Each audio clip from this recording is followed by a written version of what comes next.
Olá, Mercado e Consumo acompanha este evento promovido pela Zebra em São Paulo, o Connect, um evento que fala da tecnologia e do uso da tecnologia para melhorar as operações das empresas, melhorando, né, algo que já está acontecendo aí, essa evolução das tecnologias que já está acontecendo na prática, como as empresas podem aperfeiçoar esse uso de tecnologias. Ao meu lado aqui, acabou de participar de um painel com a gente dentro do Connect da Zebra, a Nayana Morim, ela que é gerente de marketing para a produtividade da Microsoft. Obrigada, Nayana, primeiro por estar aqui falando com a Mercado e Consumo. Obrigada a você. Um prazer. Nayana, você falou bastante no palco sobre uso de ferramentas de comunicação modernas da própria Microsoft, né, para melhorar a coordenação e tomadas de decisão das empresas, e ressaltou muito a importância da tecnologia ser algo lidado desde a cultura da empresa, né, para que isso de fato reverbere, enfim, todas essas mudanças que a gente vê acontecendo tão rapidamente reverbere nas pessoas. Como é que a Microsoft tem trabalhado isso?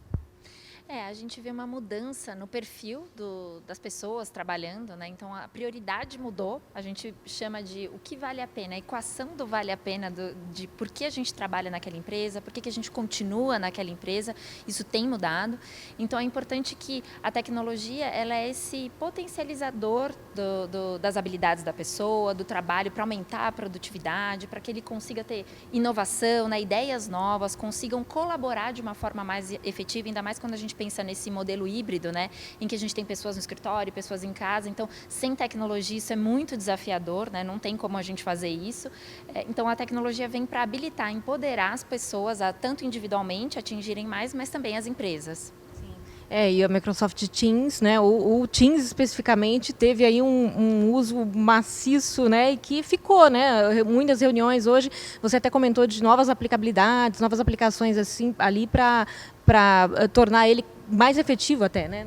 Exato, antes ele era, há uns 3 anos atrás, né, antes do início da pandemia, a gente tinha 25 milhões de usuários ativos mensalmente, hoje a gente tem mais de 300 milhões, então isso trouxe novos desafios, né, novos cenários de eventos, webinars, coisas que talvez a gente não tinha todas as funcionalidades, e até quando a gente pensa em inclusão, em acessibilidade, que é um pilar muito grande para a Microsoft, então a gente já tem algumas soluções integradas como legendas ao vivo, né, para que a pessoa consiga participar totalmente da reunião, algumas funcionalidades para, por exemplo, alguém que tem alguma deficiência visual, questão de cores quando a gente está compartilhando arquivos. Então, como eu mencionei, só nos últimos 6 meses foram mais de 450 novas funcionalidades, então só estou citando algumas, mas isso foi com base nos feedbacks dos clientes e com base no que a gente tem visto do uso das pessoas. Sim, muito bacana. E vocês acompanharam justamente essa evolução, né? Porque teve, como você comentou, existia antes, aí teve o período da pandemia em que o uso foi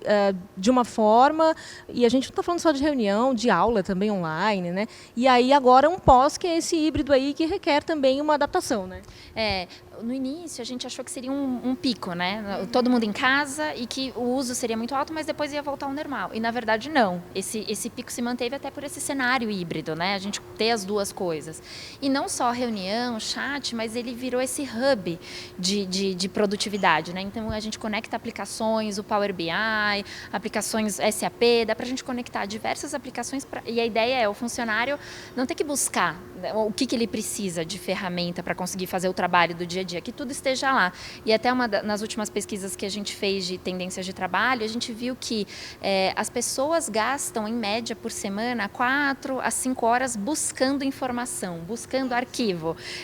Até conversei com um cliente recentemente, ele falou, muito mais horas eu gasto do que isso tentando achar as coisas. Então, a ideia de centralização é, de fato, conseguir otimizar o tempo das pessoas e gastar com o que é importante, né? Claro, exatamente. Facilitar essa busca para que ele, como você disse, use o tempo dele no que ele precisa de fato para o negócio. Né? Às vezes a gente tem pessoas, né, que gostam de trabalhar muitas horas e acham que são produtivas, mas se a gente não está de fato produzindo, né, atingindo os objetivos da empresa, atingindo os objetivos individuais, a gente só está perdendo tempo, né? Então a gente precisa de fato ter clareza nesses objetivos e ter as ferramentas para conseguir entregar isso. Acho que tem tudo a ver isso que você falou, que é usar a tecnologia para tornar, primeiro, o trabalho mais produtivo e mais humano também, no fim, né? A gente pensa em tecnologia como algo frio, mas no fim não é isso, né? Apesar da gente, né, ter muitas novas tecnologias, a gente depende das pessoas para adotar, para usar, né, usar bem, né, também tem isso, também pode usar a tecnologia não também. Então, no final, independente do negócio da empresa, as pessoas precisam ter clareza e as pessoas precisam da tecnologia para ter sucesso, né? Então,